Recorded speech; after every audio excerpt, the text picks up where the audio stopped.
A gente vai discutir um pouco sobre retorno ao esporte após lesões musculares no futebol. Então eu vou demonstrar um pouquinho do meu dia a dia, das minhas abordagens clínicas e um pouco das evidências científicas aí, o que a ciência tem nos embasado para que a gente consiga realizar esse retorno com maior segurança e melhor efetividade nos nossos atletas de alta performance, né? Ou atletas amadores de futebol, tá? Eu vou mostrar um pouquinho para vocês a minha realidade aí, a minha abordagem clínica dentro do Esporte Clube Água Santa, que é um time de futebol aqui do estado de São Paulo, que é o estado onde eu resido, e um pouco do nosso trabalho aí frente ao Núcleo de Excelência do Treinamento e Tratamento Unificado, que é o nome do nosso departamento lá de saúde do Esporte Clube Água Santa, onde a gente tem dentro desse departamento a equipe de fisioterapia, na qual eu coordeno, e que é composta também, além de mim, pelos fisioterapeutas Igor e o Igor Andrade e o Wilson Neto, que são os dois que vocês estão vendo aí na foto. Então eu não poderia deixar, antes de iniciar a aula aqui, o meu agradecimento a esses dois aí que fazem parte de todo o trabalho que eu vou demonstrar aqui para vocês, assim como a equipe de performance, né, do Esporte Clube Água Santa, formado pelo Fábio Jacobasso, pelo professor Fernando, e também da equipe médica ali, encabeçada pelo Dr. Arnildo II. Então, toda essa equipe, todo esse entrosamento aí entre todos esses profissionais aí, tanto fisioterapeutas, quanto médicos, quanto preparadores físicos, assim como a equipe de fisiologia com o Guilherme, toda a abordagem que eu vou demonstrar para vocês aqui não poderia ser realizada se a gente não tivesse aí uma equipe coesa, um time trabalhando pelo mesmo objetivo. Então, antes de iniciar a aula, eu gostaria aqui sim de deixar o meu agradecimento a essas pessoas e dizer que tudo que eu vou demonstrar aqui para vocês é exatamente o que eu aplico no nosso protocolo de tratamento de lesões musculares. Inclusive, eu decidi colocar muitos vídeos, muitas ilustrações dentro dessa aula aqui para que vocês entendam realmente como que funciona um processo de reabilitação de lesões musculares desde o início até o momento em que o atleta é liberado lá para participar de um jogo, né? O que a gente chama de retorno à performance. Mas antes da gente falar sobre o tratamento, vamos entender um pouquinho sobre o impacto que essas lesões aí têm no dia a dia de um clube de futebol. De acordo com a literatura, e aí alguns trabalhos estão aí embaixo, eu também vou disponibilizar esses trabalhos para vocês aí nos materiais complementares. Nós temos em um elenco com 25 jogadores uma chance de que ocorram pelo menos 15 lesões musculares por temporada em um clube de futebol. Esses são os dados da literatura, não são dados do Esporte Clube Água Santa, mas percebam que realmente é uma lesão muito comum no futebol, que tem um impacto muito grande aí sobre o número de lesões que possam acontecer durante uma temporada. Em torno de 25 jogadores, uma possibilidade de 15 lesões musculares, realmente é um número muito grande, né? Mais do que a metade de jogadores relacionado ao número de lesões que possam acontecer. Elas correspondem a 31% de todas as lesões relacionadas ao membro inferior no futebol, sendo que 37% dessas lesões normalmente acontecem nos músculos isquiotibiais. Então, realmente, se você é um fisioterapeuta que atua no futebol, espere encontrar lesões musculares mais nos músculos posteriores da coxa do que em outros músculos de outras regiões do nosso corpo. Sendo que essa informação é importante tanto para você traçar programas de prevenção de lesões, assim como protocolos de reabilitação, na maioria dos casos vão ser voltados aí para o estudo de lesões de isquiotibiais. Tanto é que é muito comum você encontrar artigos científicos que evidenciaram aí quais são as variáveis importantes no tratamento dessas lesões.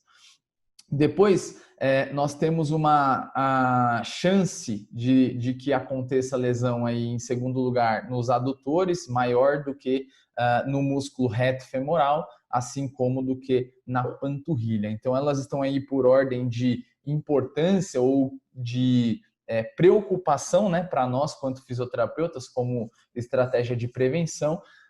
e até mesmo para a gente definir protocolos aí específicos para cada uma delas. E esse talvez seja o ponto inicial aí da aula. O tratamento de uma lesão discotibiais, a progressão dele é diferente da progressão de uma lesão de adutores, de uma lesão de quadríceps, assim como de uma lesão de panturrilha. O foco de trabalho vai ser um pouco diferente, principalmente com o foco principal de preparar essa região para suportar a carga de novo. E a gente já vai discutir sobre a classificação das lesões, que pode realmente influenciar nesse processo ou não, tá bom? Mas é importante a gente entender quais são as lesões mais comuns para começarmos a definir tanto programas de prevenção quanto estratégias de tratamento para essas lesões musculares. E um ponto muito importante, 16% dessas lesões que possam acontecer ali no dia a dia de um clube de futebol, né, relacionado a lesões musculares, elas podem sofrer reincidivas.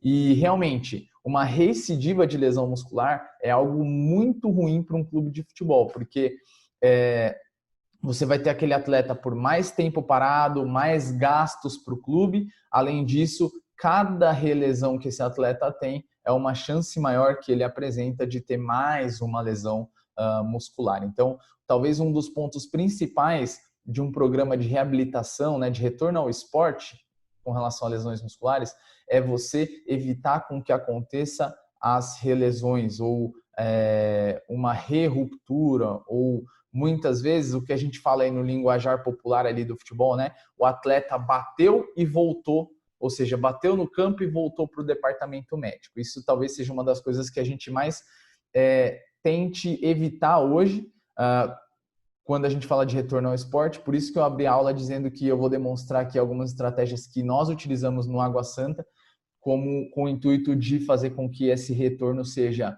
o mais efetivo e principalmente o mais seguro possível dentro do tempo limite que nós temos para trabalhar com esse atleta, ou seja, devolvê-lo o mais rápido possível, desde que realmente isso seja seguro para ele e principalmente evite aí uma grande chance de recidivas, de relesões.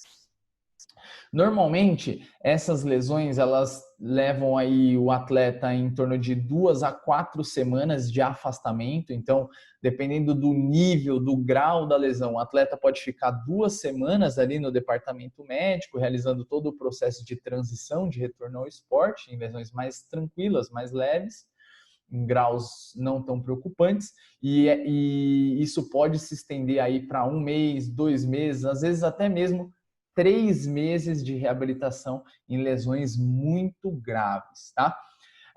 Um ponto importante, cada jogador que sofre uma lesão muscular, ele custa em média para o clube em torno de R$41 mil para cada lesão que ele tiver.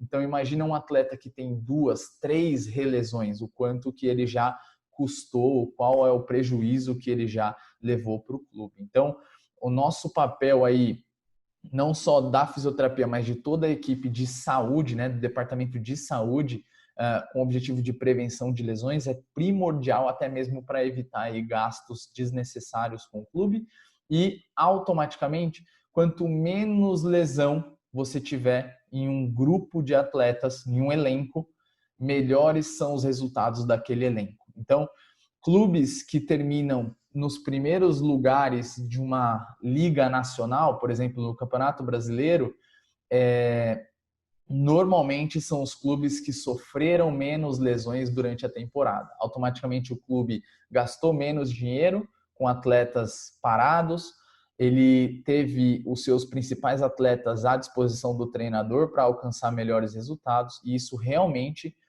tem um efeito no resultado final dessas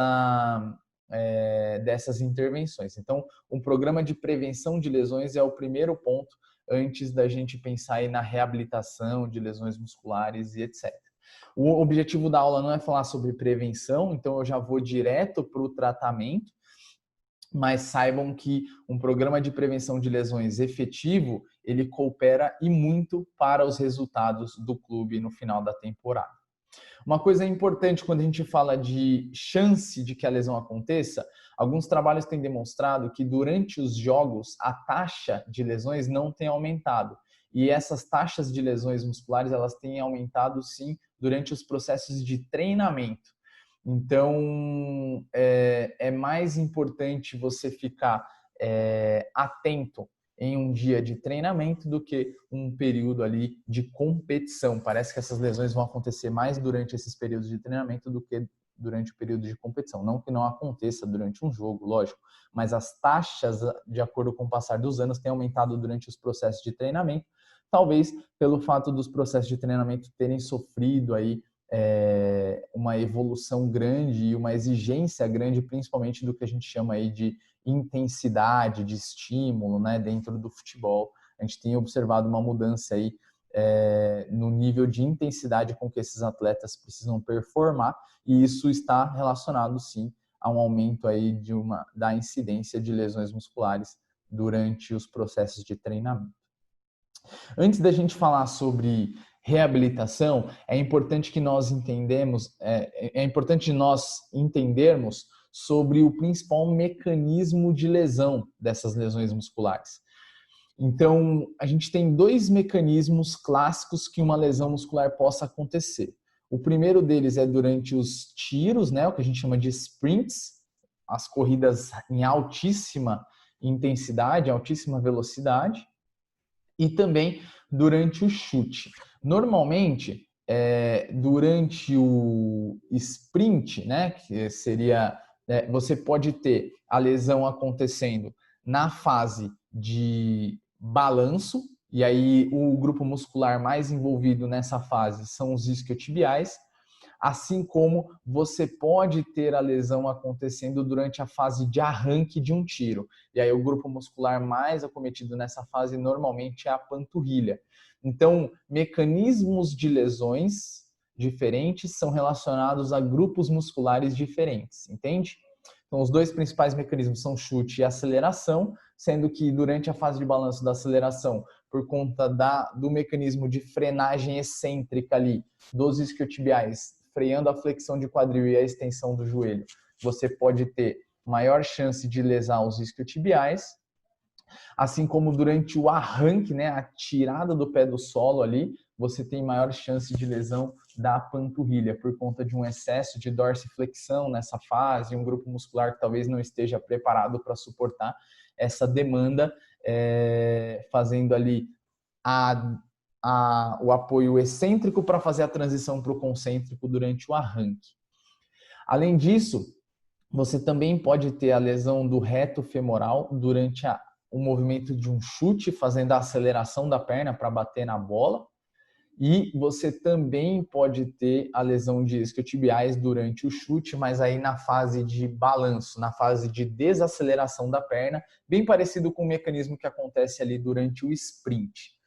Percebam que os momentos em que as lesões acontecem têm uma relação grande com a capacidade excêntrica do grupo muscular, ou seja, a capacidade que aquele determinado grupo muscular tem de frear o movimento.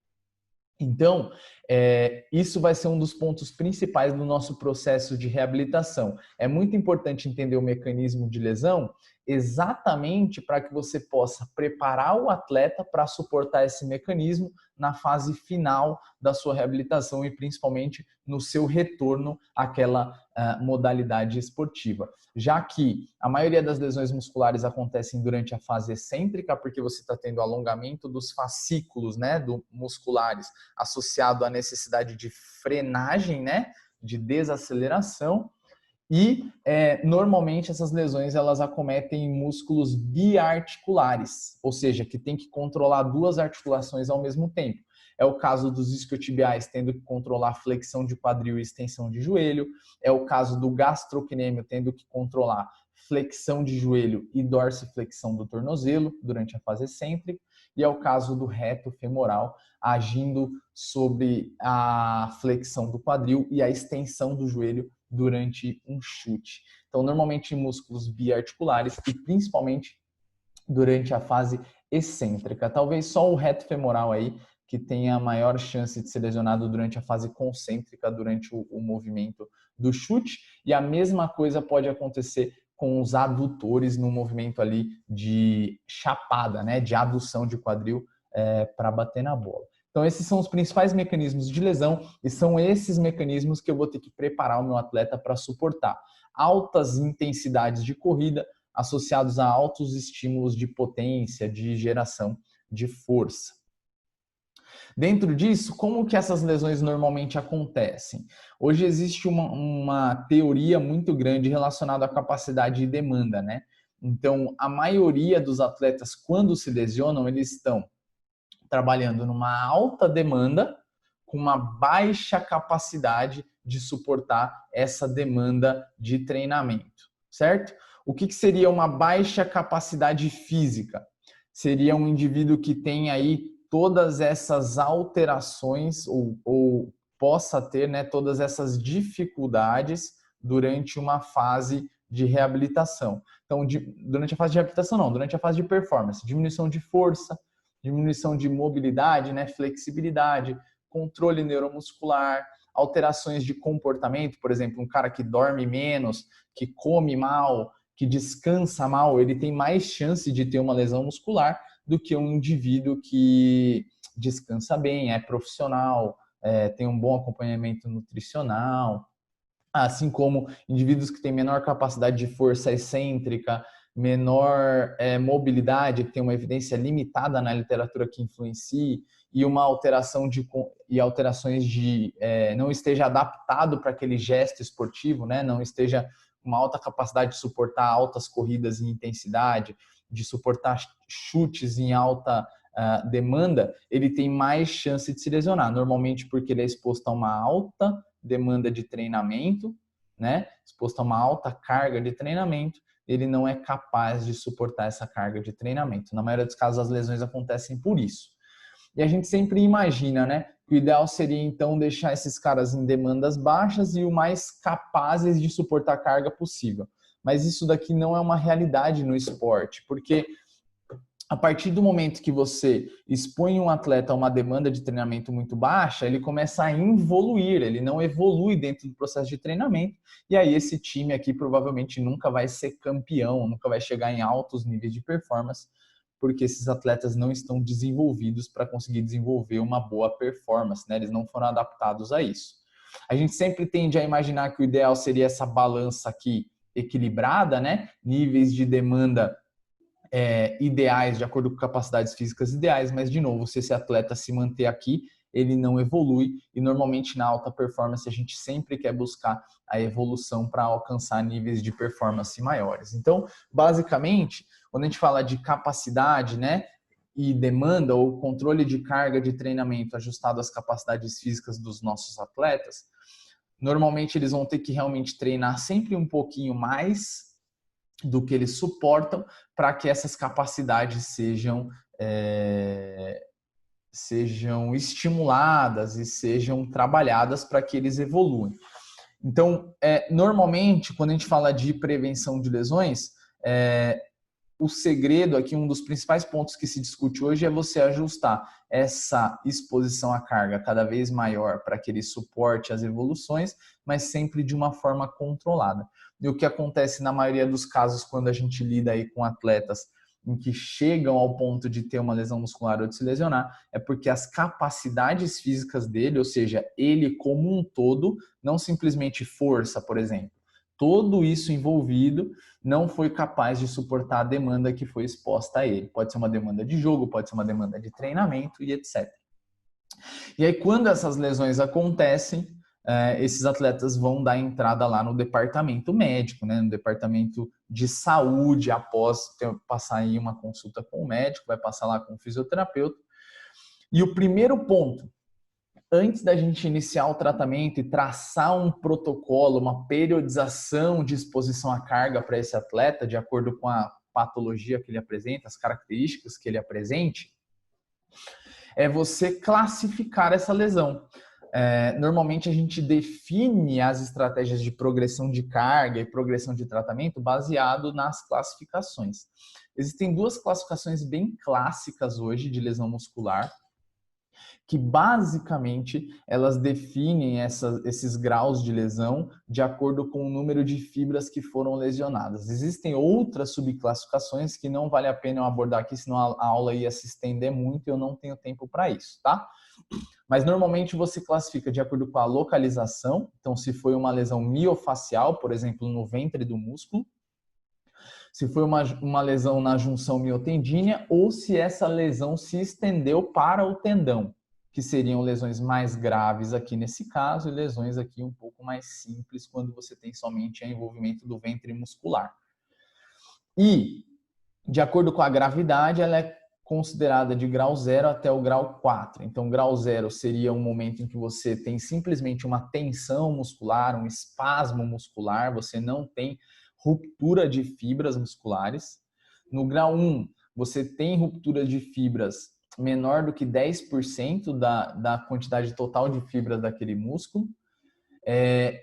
No grau 2, em torno de 10 a 50% das fibras musculares estão rompidas. No grau 3, acima de 50%.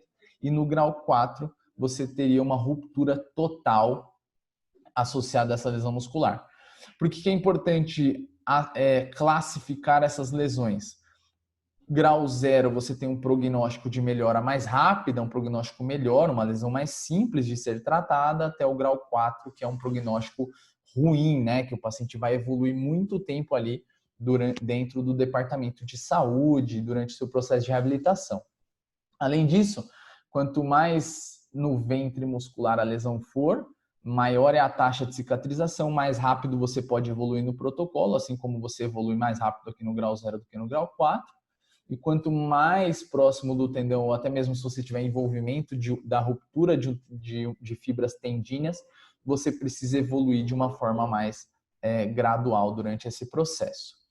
Para definir o protocolo de reabilitação, eu gosto muito da classificação publicada em 2016 pela equipe aí do Departamento de Performance do Barcelona, em que ele utiliza a classificação MLGR, tá? Por que eu gosto muito desse tipo de classificação? Ele é totalmente pragmático, então ele leva em consideração o mecanismo de lesão, que eu disse para vocês que era muito importante a gente entender, porque é exatamente esse mecanismo que o meu atleta vai ter medo depois, vai ter receio para realizar no retorno ao esporte, e através do mecanismo eu consigo entender qual é a capacidade que talvez eu precisa desenvolver melhor no meu atleta para que ele consiga suportar as cargas em que eu irei expor a ele. Então, o mecanismo de lesão normalmente pode ser considerado direto, quando você toma uma contusão, uma pancada lá no músculo, e indireto, sendo que lesões por contato direto têm um melhor prognóstico, ou seja, você pode evoluir um pouco mais rápido no processo de reabilitação e tende a ser lesões menos graves, com rupturas totais, por exemplo, rupturas maiores, normalmente tem relação com rupturas menores, diferente das lesões indiretas, que podem acontecer ali no sprint ou durante o chute, que tendem a ter um prognóstico um pouquinho pior, tem mais chance de evoluir para lesões mais severas. Então, esse é o primeiro ponto que a gente leva em consideração para definir o protocolo de reabilitação.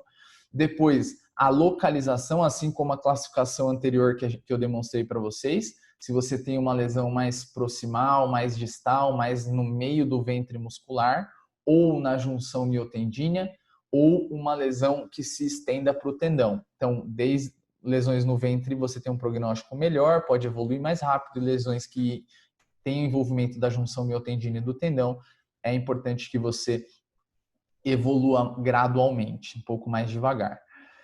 E o grau de gravidade, né, de 0 a 3, eles dividem um pouco parecido lá com a classificação de Munique, classificação britânica de lesões musculares, sendo que você pode adicionar um R à frente dessa gravidade, por exemplo, grau 0, lesões bem simples, com pouca ruptura muscular, grau 3, uma ruptura extensa, próximo da totalidade. Quando você associa um R na frente, quer dizer que você tem uma lesão aqui em determinado nível associado a um envolvimento do tendão, que seria uma lesão bem grave, e o que faria com que o seu protocolo de reabilitação tenha que ser mais extenso durante um período maior. O prognóstico né, de tratamento desse atleta é mais longo e tem mais chance de acontecer aqui, por exemplo, uma relesão no retorno ao esporte.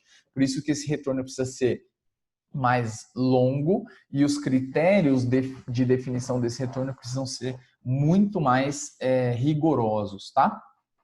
Então, essa é a importância da gente classificar, para você definir se aquele atleta tem uma chance grande de voltar bem, ou se você pode ir mais rápido, ou se talvez você tenha que ir mais lento e até mesmo mantenha o olho nele ali por um período longo, pela chance que ele tem de sofrer relesões. Atletas que estão tratando uma relesão também têm um prognóstico pior do que atletas que estão tratando lesões primárias. Então, é importante levar isso em consideração também na sua tomada de decisão clínica na hora de evoluir nos exercícios, nas exposições às cargas.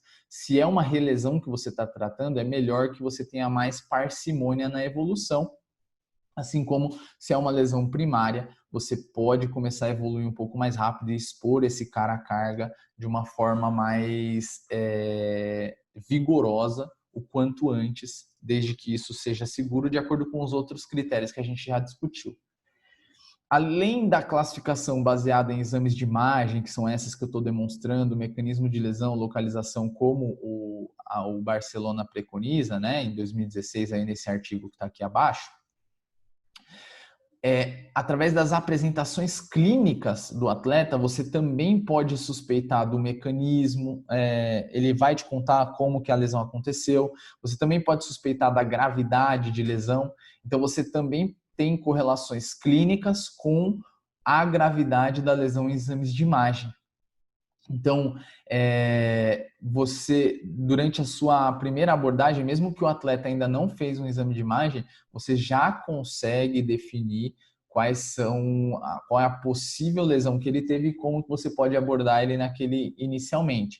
Então, lesões que têm equimose, por exemplo, tendem a ser mais graves. Então, inicialmente, você tem que trabalhar mais com terapias passivas e já iniciar terapias ativas numa menor proporção. Quando ele não apresenta equimose, não apresenta um edema avançado, uma alteração de função muito grande, você já pode iniciar com terapias ativas numa maior proporção do que terapias passivas. Além disso, ficar repetindo exames de imagem não é o ideal, sendo que você não vai encontrar grandes alterações no exame de imagem após 1 mês, 2 meses da lesão muscular. Então, a evolução desse tratamento normalmente é clínico. Então, saber e ter o feeling ali de identificar essas alterações clínicas, né? As evoluções clínicas do nosso atleta vai fazer com que você consiga ter ele na sua mão ali durante o manejo do dia a dia. Já que a exposição às cargas de fortalecimento, de corrida e etc., elas são realizadas hoje no tratamento de lesões musculares baseadas um pouco no tempo de cicatrização, mas mais importante do que isso, baseada nos sinais clínicos, nos sintomas do paciente. Então, é importante a gente entender o momento em que tem uma equimose extensa, um edema extenso e saber como que a gente vai abordar essas lesões, né, nesse momento. Sendo que lesões com equimose extensa, edemas muito extenso, normalmente você vai ter que ir com mais dedos ali, com mais parcimônia do que você vai evoluir em lesões mais simples, por exemplo, um grau 0 aí que você não tem a ruptura muscular, você pode começar ali mais forte, expor ele a carga vigorosas já no segundo dia, primeiro dia, às vezes até, manter ele em atividade, tudo bem? E qual que é a importância de entender esses sinais clínicos para manter esse atleta em atividade, né? Normalmente, quando um atleta se lesiona, ele está trabalhando num teto de performance. Ele estava no máximo da sua performance e ele tem uma lesão. E quando a gente fala de retorno ao esporte, que é o objetivo da gente discutir nessa aula aqui, o nosso objetivo é fazer com que esse atleta retorne às suas atividades o mais rápido possível e o mais próximo possível do seu nível de performance. Então, durante a passagem dele ali no departamento de saúde, é importante que a gente tente manter o máximo possível dessa capacidade dele, já que um dos principais fatores de risco para lesões nos esportes é o aumento brusco de intensidade e volume de treinamento. Então, como normalmente no futebol eu tenho que devolver o cara o mais rápido possível para para aquela exposição, porque ele faz falta ali nos resultados do clube, principalmente se for um jogador importante, quanto menos eu deixar a performance dele cair, menos vigoroso, de uma forma menos brusca, eu vou ter que fazer essa evolução de carga, já que eu tenho pouco tempo para evoluir. Por mais que você tenha muito tempo para evoluir, que seria esse segundo exemplo aqui, ó, quanto menos de performance você deixar cair, menor vai ser o seu incremento de carga ali de uma forma brusca, né, de um dia para o outro. Então, como normalmente a gente tem pouco tempo para trabalhar, quanto mais alto esse cara tiver, menor vai ser o incremento que você vai ter que fazer de carga para que ele retorne de uma forma mais segura para o esporte, já que fazer um incremento muito brusco expõe ele a um risco maior nesse retorno. Então, de qualquer forma, eu vou ter que devolver ele treinando forte para alcançar os seus níveis de performance. Então, eu tenho que tentar manter o máximo possível das suas capacidades. Ah, o meu atleta não consegue correr, não pode fazer uma bicicleta porque ele teve uma lesão muscular muito grave. Beleza, mas ele não pode, por exemplo, fazer um treino ali de membros superiores, que é vigoroso, que exige muito dele? Provavelmente sim. Então é importante você expor ele a cargas altas de treinamento o quanto antes e principalmente manter o máximo que você puder, desde que isso seja seguro para ele. Então, a gente vai sempre tentar manter o máximo desse piso de performance, desde que isso não piore a lesão, né? Não gere uma relesão ou não piore os seus sintomas. Isso realmente não é fácil de ser realizado, não é fácil de ser abordado durante um processo de tratamento, mas existem algumas regrinhas aí clínicas e de acordo com os sintomas do paciente que vocês podem levar em consideração. A gente sabe que as melhores estratégias para o tratamento e para a reabilitação de lesões musculares hoje são as estratégias baseadas no treino de força. Quando eu digo treino de força, são treinos de força localizado, né? Assim como treinos de sprint contra resistência, treinos de corrida em velocidade. São as melhores abordagens que a gente pode ter hoje. Só que, como eu disse, a gente precisa manter o máximo esse atleta na sua capacidade de performance, desde que isso seja seguro para ele. A tendência é que você faça um retorno ao esporte mais rápido, mais efetivo e diminuindo a chance dele ter relesões, ou seja, mais seguro, é muito grande expondo ele à carga o quanto antes, desde que isso não piore a sua lesão, não cause uma relesão e não piore os seus sintomas. Uma forma de se realizar isso em lesões musculares é você monitorar a escala visual analógica de dor dele durante as suas abordagens. Então, durante um treino de tiro que seja, de corrida, ou durante um treino de fortalecimento específico, que seja vigoroso, ou até mesmo uma isometria numa fase mais inicial do tratamento das lesões, você pode evoluir com segurança por mais que o seu atleta esteja sentindo um pouco de desconforto. Até 3 ali na escala visual analógica de dor é uma forma efetiva de você expor ele a cada vez mais cargas e com segurança, mesmo tirando ele um pouco do limiar dele inicial, do limiar doloroso e do limiar de exposição à carga, você está fazendo com que ele evolua e até mesmo está expondo uma região que foi lesionada à exposição de carga, e isso vai até ajudar na cicatrização. Então não tem problema nenhum, por exemplo, você fazer um treino excêntrico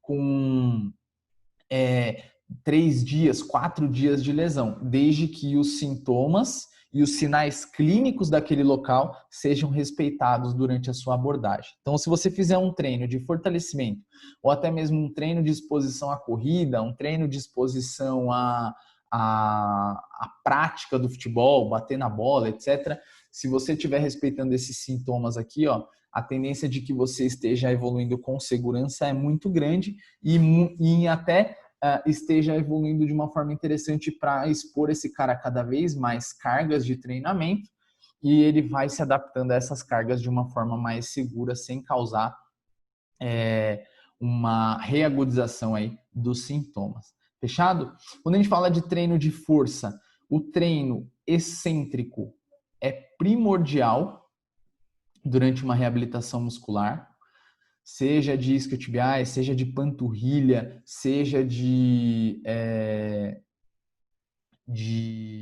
adutores. O treino excêntrico é primordial para você aumentar o alongamento dos fascículos, que está relacionado com um fator de risco para relesão. Então, o treino excêntrico é o que tem maior capacidade de realizar essa adaptação, assim como a área de secção transversa desses fascículos. Então, o treino excêntrico e a exposição aos sprints, às corridas, são as duas formas mais efetivas que você tem de prevenir uma relesão, porque são as duas formas de você manter um maior alongamento dos fascículos, gerar um maior alongamento dos fascículos associado à exposição de carga, e isso, a contração excêntrica é a melhor de se fazer isso, assim como desenvolver a área de secção transversa do grupo muscular que foi lesionado, assim como dos sinergistas desse grupo muscular. Mas você precisa fazer isso de uma forma segura. Então, levando em consideração a escala visual analógica de dor, parece ser uma forma descrita na literatura em que você consegue evoluir a exposição à carga de uma forma bem efetiva. Não precisa sempre trabalhar sem dor, desde que seja uma dor controlada, um mínimo incômodo ali na região é algo aceitável. Então, exposição às cargas é primordial e principalmente como expor o atleta a essas cargas é uma forma muito importante de vocês trabalharem. Então, inicialmente com exercícios de fortalecimento ali isolados, a gente acaba trabalhando de uma forma mais isolada, normalmente em cadeia cinética aberta, nas fases mais iniciais, depois evoluindo para cadeia cinética fechada. Depois,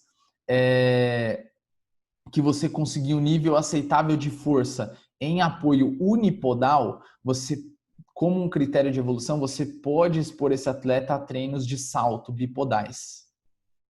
A partir do momento que ele responder bem a treinos excêntricos, porque aqui ele vai precisar de ter uma boa capacidade de absorção de carga excêntrica, você pode expor ele a treinos de salto aí, de absorção de carga excêntricos.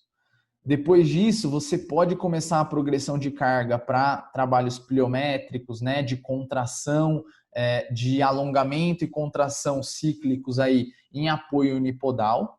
E só a partir do momento em que esse atleta conseguir realizar saltos em apoio unipodal, seja para uma lesão muscular de isquiotibiais, de panturrilha ou de reto femoral, é que você pode expor ele a estratégias de exposição a sprints, a corrida. A corrida nada mais é do que uma sucessão de saltos numa perna só. O tempo todo ele está saltando de uma perna para outra, de uma perna para outra.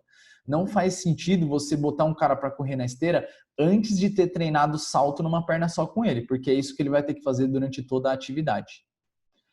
A partir do momento que você evoluiu aí, de acordo com o que eu estava descrevendo, cadeia aberta, cadeia fechada, capacidade de força excêntrica, salto bipodal, salto unipodal e corrida, a gente entra nas fases de retorno ao esporte, que são descritas através de 3 fases.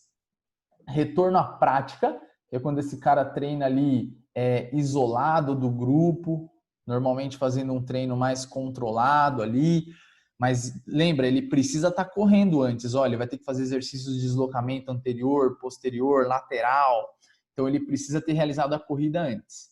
Você expõe ele a retorno à prática, que é começar a bater na bola, começar a fazer deslocamentos, etc. E através de critérios específicos, como, por exemplo, sem dor para essas atividades, capacidade de força excêntrica e suporte de treinos pliométricos sem sintomas de dor, você começa a expor ele ao que a gente chama de retorno ao esporte. O que seria retorno ao esporte? Ele começar a ser integrado com o grupo ali, em trabalhos reduzidos, às vezes com coletes de cores diferentes, mas ele já vai ser exposto a atividades de sprint, como vocês viram aí, de tiro, de mudança de direção, uma atividade bem próxima do que ele vai encontrar no dia a dia dos treinamentos dele. Não é um atleta que está pronto para realizar o seu processo de treinamento normal, certo? Mas é um atleta que precisa ser exposto à carga de uma forma gradual. Então, a gente começa a expor ele ali até para ter contato com o grupo, isso estimula o atleta. E a gente é muito bom em fazer isso. 83% dos atletas que se lesionam, eles têm um retorno ao esporte efetivo. Mas a gente falha muito daí para frente, que é o que a gente chama de retorno à performance. Ou seja, um atleta estar capaz de participar de um dia ali de jogo, né? De um processo de um campeonato em alto nível, né? Principalmente quando a gente fala de futebol aí, nível profissional, do dia a dia ali, participar de um período de competição. Em torno de somente 65% dos atletas que se lesionam no esporte, eles conseguem retornar ao seu mesmo nível de performance, o seu mesmo nível de capacidade física. Então, a gente precisa evoluir muito durante esse processo, tá? E é um pouco sobre isso que eu vou discutir com vocês aqui, como realizar esse retorno ao esporte voltado desde a fase de retorno à prática até o retorno à performance, o que a gente realiza lá no clube. A primeira coisa que precisa ficar claro para vocês, o principal parâmetro de exposição à carga é você controlar a carga de treinamento, tanto através de controle de carga externa quanto controle de carga interna. Eu não vou discutir muito sobre isso aqui, vou dar alguns pontos aí, porque seria uma aula específica só para isso, tá? Mas uma coisa que precisa ficar bem claro na cabeça de vocês. O atleta ele precisa treinar muito forte, senão ele não suporta as demandas do jogo. É um jogo muito intenso, que exige demais. Só que isso precisa ser feito de uma forma inteligente, de uma forma controlada. Então, essas exposições, essa progressão de carga, ela precisa ser muito bem controlada, muito bem definida. Você precisa construir esse atleta ao longo do tempo para ele suportar cargas cada vez maiores de treinamento, de volume de treino e também de intensidade, velocidade, principalmente velocidade de corrida, estímulos de passe, de cruzamento, de chute, que são os dois principais mecanismos relacionados à lesão muscular. Na fase de retorno à prática, normalmente a gente dá muita ênfase para os trabalhos de fortalecimento excêntricos, de suporte de carga, antes de você começar a exposição aos treinos pliométricos. E é muito importante você expor o atleta à pliometria, à potência. E principalmente antes de fazer isso, construa muito bem uma base de trabalho excêntrico. Trabalhos de potência com transferência para a corrida, para mudança de direção, são muito importantes. Associar esse trabalho ali com bola, ou o trabalho de fortalecimento ali com foco no trabalho excêntrico, né, para melhorar o comprimento dos fascículos, a capacidade desse músculo de suportar e de frear movimentos. A gente gosta muito de utilizar aí nessa fase aí, próximo do retorno ao esporte, trabalho de transição de estímulo. Então ele faz um estímulo de força excêntrico ali, depois ele vai fazer uma transferência para o salto, e aí quando ele vem dando o sprint de frente para mim, eu dou o estímulo para ele sair para algum dos lados, ele tem que fazer uma mudança de direção brusca, o que vai exigir muito da capacidade excêntrica, da capacidade cognitiva desse atleta, tá? E por muito tempo, retorno à prática, né? Retorno ao esporte, foi isso daqui que vocês vão ver agora, ó. Então a gente põe um atleta lá para fazer uma mudança de direção, você percebe que ele está fazendo a mudança de direção com uma alta intensidade, né? Sem poupar um membro que foi lesionado. Isso significa que está tudo bem, que ele está suportando bem mudanças de direção e etc. E aí muitas vezes, né? Inclusive eu aprendi assim na faculdade, né? Um atleta conseguiu fazer mudança de direção, está conseguindo fazer todos os estímulos ali, ele já está pronto para voltar ao esporte, né? Para voltar ali o treinamento normal com o grupo e etc. Como a gente tem uma influência muito grande hoje das cargas de treinamento como risco para lesão, principalmente essa progressão brusca de carga, não tem como você liberar um atleta para voltar ao seu esporte somente com essa fase aqui de retorno à prática. Então, o que seria o que a gente deveria controlar na fase de retorno ao esporte, que a gente já está controlando aqui no retorno à prática? As cargas de treinamento dele. Então, os níveis de GPS, de controle de carga externa, quanto que ele está fazendo de volume, de tempo durante essas sessões de treinamento, a intensidade durante essas sessões de treinamento, tudo isso é primordial. E mais importante do que isso, uma coisa que a gente tem que levar muito em consideração durante esse processo é a especificidade. Um trabalho de retorno ao esporte de um meia atacante, como esse daqui, ó, em que ele vai trabalhar mais ou menos nessa faixa do campo aqui, ó, com finalização, né? Mudança de direção tendo que vir de frente com um zagueiro, às vezes vir de frente, mudar de direção para finalizar. Ele tem que ser totalmente diferente de um trabalho de outras posições.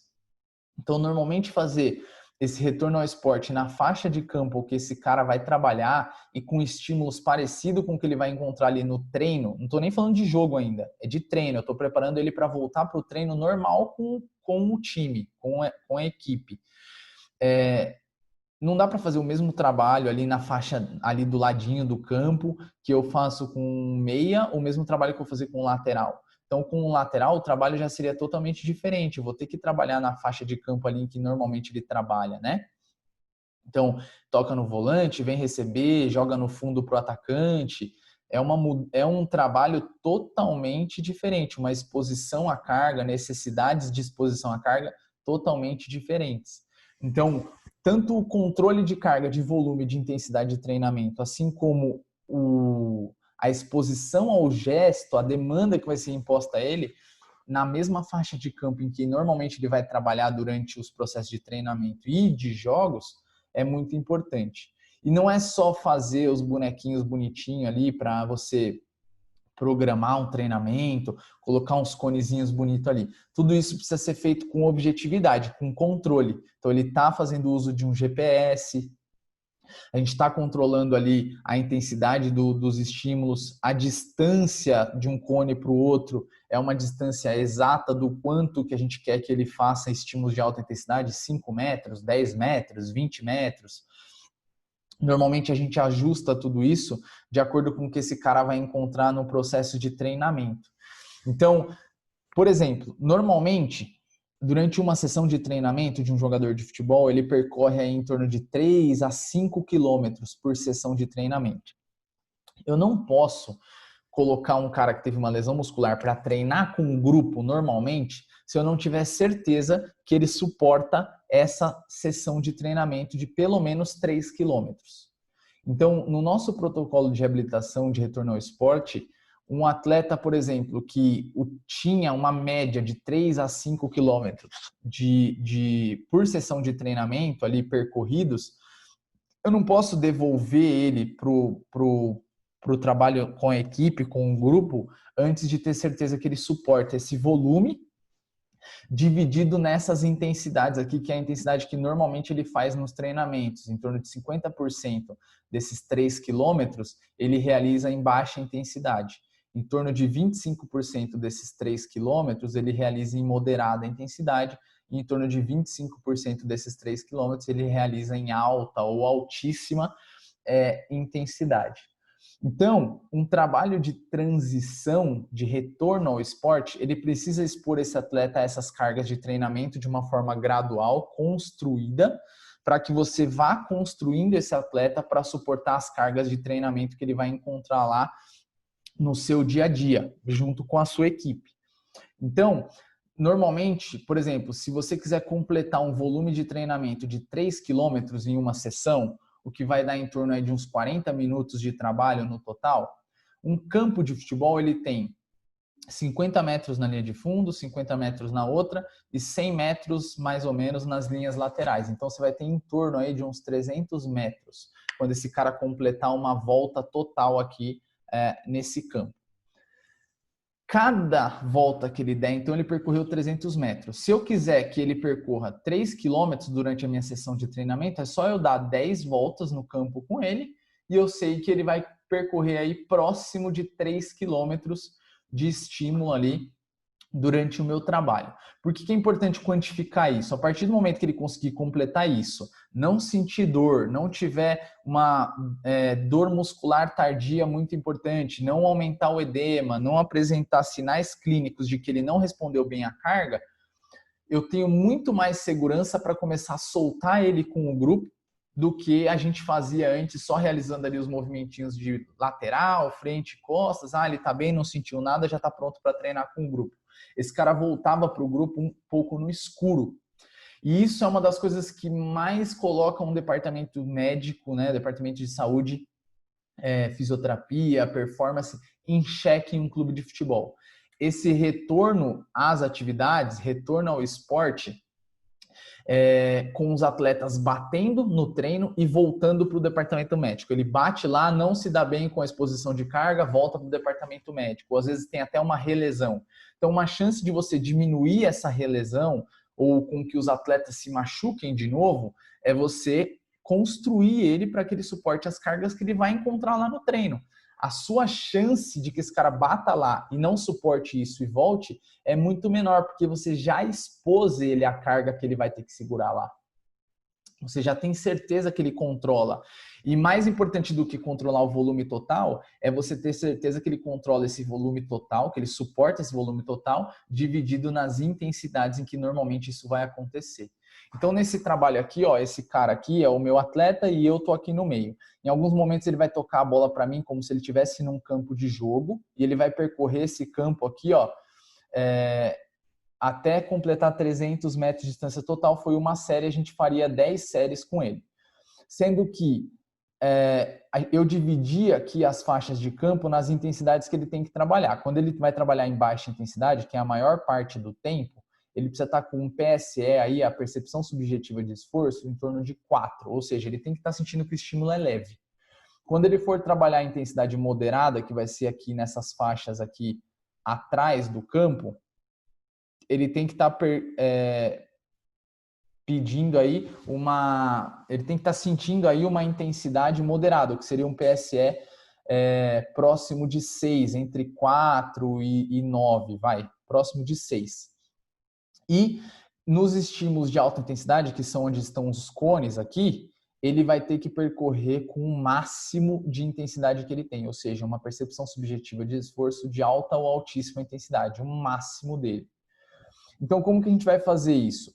Como esses 300 metros eles têm que ser divididos em 50% em baixa, 25% em moderada e 25% em alta, ele ficou aqui, ó, baixa intensidade, faz um estímulo de altíssima intensidade. Baixa intensidade, altíssima intensidade, baixa intensidade. Nas linhas de fundo, ele começa moderado, altíssima intensidade, moderado, altíssima intensidade, moderado. Depois, na linha lateral, começa baixo de novo, alto e etc.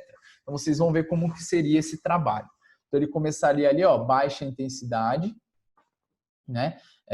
No início do trabalho, ele iniciaria ali com baixa intensidade, depois ele faz um estímulo de alta, alta, alta, alta, alta, alta, baixa de novo, recebe a bola de volta. Baixa, baixa, baixa, baixa, alta. Vai, alta intensidade, força, força, força, rápido, vamos, rápido, rápido, recebe a bola de volta. Aí vai recuperando em baixa, sai no estímulo de moderada, toca a bola, alta intensidade, recebe de volta. Moderada, toca a bola, alta intensidade, recebe de volta. Moderada, isso, toca a bola, vem em baixa, baixa, recupera, recupera, alta, alta, força, alta, alta, alta, alta, alta, recebeu a bola de volta, recupera, baixa intensidade, toca alta intensidade, alta, alta, alta, alta, alta, recupera, chegou no final, moderada, aumenta um pouquinho, toca alta intensidade, moderada, aumenta um pouquinho, quando tocar, sai forte, recebe de volta, termina moderado, e ele termina os 300 metros. Como? Dividido em 50% de recuperação bem baixa, 25% estímulos bem altos, que são os cones, e 25% nas linhas de fundo aqui, estímulos moderados. Para isso ficar mais ilustrado para vocês, eu gravei alguns vídeos de como que isso aconteceria ali no dia a dia. Então a gente começaria ali com estímulos de baixa intensidade, mais sentindo a bola e etc. E depois a gente partiria aí para compor um trabalho de 40 minutos fazendo essa volta no campo, que seria esse segundo vídeo aqui. Então ele está na linha de fundo, ó, moderada intensidade. Tocou a bola para mim, saiu alta, recebeu de volta, moderada intensidade. Tocou a bola para mim, sai alta, forte, forte, forte, recebe de volta, moderada, moderada, termina moderada, termina moderada, termina e aí abaixa. E aí recupera, recupera. Isso seria um PSE de 4. Lembra que na lateral ele recuperava, né? Ele vai recuperando, recuperando, recuperando, até ele chegar aqui no cone de novo, ó. Chegou no cone, ele vai dar a bola para mim como se fosse num jogo normal e sai forte para receber, sai forte para receber, vai, forte, forte, forte, forte, recupera em baixa, vai receber a bola e vai recuperando em baixa intensidade, vai recuperando em baixa intensidade. Quando ele chegar aqui no fundo, nos outros cones, ele vai tocar e vai sair em alta, depois na linha de fundo ele faz moderada de novo. Então o início do trabalho seria aqui, ó, começa em baixa intensidade, vai tocar para mim e vai sair em alta. E aí, esses estímulos de alta, você pode variar, deslocamento lateral, tiro de frente, deslocamento forte de costas, deslocamento lateral de costas. Durante o trabalho, como tem o campo inteiro, ó, você pode abrir para estimular, por exemplo, passes mais longos, para ele sentir a bola e ter que fazer estímulos parecidos com o jogo, passe curto mais firme, passo longo mais encaixado, e aí depois ele sai em alta intensidade de costas, vai receber a bola de volta e recupera em baixa. Todo esse trabalho que vocês estão vendo no vídeo é exatamente esse trabalho aqui que vocês viram anteriormente sendo aplicado. E isso não é feito de uma forma aleatória. Tudo isso aqui, ó, é definido de acordo com a carga de trabalho que você quer fazer. O número de estímulos em baixa, moderada e alta intensidade e o volume total que você quer percorrer. A partir do momento que você consiga percorrer um volume total do seu atleta parecido com o que ele encontra no seu processo de treinamento, o seu retorno ao esporte é muito mais seguro do que era antes. Porque você já expôs ele a um estímulo parecido com o que ele vai encontrar lá no treino. Lógico que lá, às vezes, ele vai tomar uma chegada, e é até legal você introduzir isso dentro desses trabalhos mais específicos. Lá, às vezes, ele vai tomar um susto e vai ter que sair mais rápido. E isso tudo faz parte do processo de evolução de progressão de carga. Mas fazendo isso, você já tem uma segurança muito maior e para de devolver o seu atleta ao esporte no escuro. Quais são os critérios após esse retorno ao esporte já ser definido o que pode ser realizado para que ele tenha a capacidade de participar, por exemplo, de um jogo, de realmente retornar à performance? Testes funcionais podem ser utilizados, principalmente se você tiver níveis prévios desse atleta, para comparar com a capacidade de performance que ele tinha antes de se lesionar. E isso não significa que é bom, porque mesmo com aqueles níveis ele se lesionou, então pode ser que não seja o suficiente. Se ele tiver melhor do que os níveis anteriores, melhor ainda. A avaliação de força não é um critério forte na literatura para você definir se esse atleta pode voltar ou não para a competição, se ele está realmente totalmente curado. Mas existem alguns trabalhos que mostram que capacidade de força excêntrica de isquiotibiais é um fator que pode ser utilizado. Além disso, a gente utiliza a força de extensores, flexores de joelho, a gente também utiliza a força de glúteo durante essa reabilitação, porque principalmente o glúteo máximo é um músculo importante, sinergista dos isquiotibiais, que é a lesão mais comum. Então, se você conseguir aumentar a capacidade do glúteo, você tende a diminuir a exigência nos isquiotibiais, principalmente para o controle da flexão de quadril. Mas o mais importante de ser levado em consideração na tomada de decisão clínica, se um atleta pode ou não retornar ao esporte, e principalmente retornar à performance, são as cargas acumuladas de trabalho dele. Então, todo esse trabalho ele precisa ser muito bem periodizado. A gente começa ali com um planejamento semanal, com treinos de pliometria, treinos de agilidade, com tempos estipulados, volume e intensidades estimuladas, o quanto que esse cara vai trabalhar em baixa intensidade, moderada intensidade ou alta intensidade, de acordo com o PSE, que seria uma variável de carga interna, e principalmente com as variáveis do GPS ali, as porcentagens do GPS, tá? Durante as suas sessões de treinamento, como eu demonstrei nos slides anteriores. Esses critérios de exposição à carga, sem referir sintoma de dor, e esses critérios de exposição, de construção do atleta, de que cada vez ele está mais capaz de suportar as cargas de treinamento, é primordial para você conseguir expor esse cara a maior capacidade de suporte de carga. E principalmente fazer isso de uma forma segura e evitar a chance de recidivas. Quais são os principais fatores que você tem que controlar para evitar uma recidiva dessas lesões? Que é muito importante, né? E é uma outra coisa que põe qualquer departamento de saúde em xeque aí, quando esse atleta começa a bater e voltar, bater e voltar. Atletas que são mais velhos têm mais chance de ter essa recidiva. Lesão prévia é algo que expõe ele a uma chance maior de ter uma outra lesão.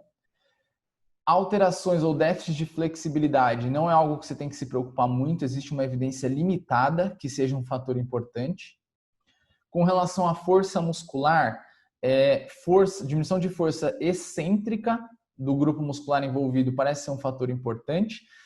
No nosso dia a dia, como a gente tem a possibilidade de utilizar o isocinético, a gente utiliza o índice de fadiga abaixo de 30% como um critério importante, porque a fadiga pode influenciar nas chances de relesão.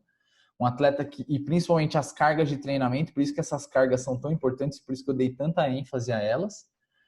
Déficit de força no pico de torque dividido pelo peso desse atleta, nós preconizamos que para os isquiotibiais o cara tem que gerar pelo menos um pico de torque aí em torno de 2 vezes ou 2,5 vezes o peso dele.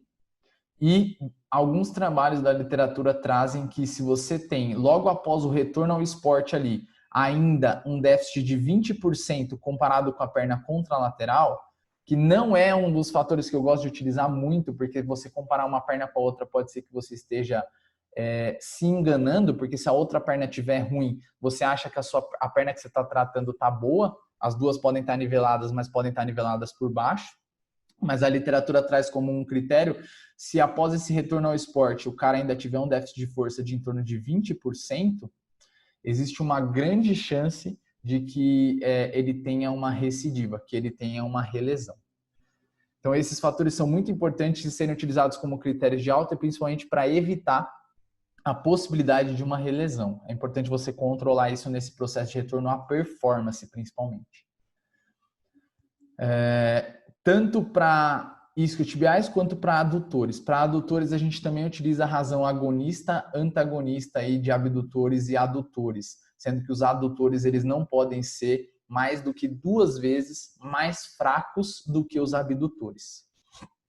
O que a gente tem como perspectivas, né? Eu sempre gosto de deixar um slide como esse no final das minhas aulas. O que a gente tem como fatores que a gente tem que continuar de olho aí na literatura e que a gente possa melhorar nas nossas intervenções, e a gente tem buscado fazer isso no nosso protocolo lá no Água Santa, né?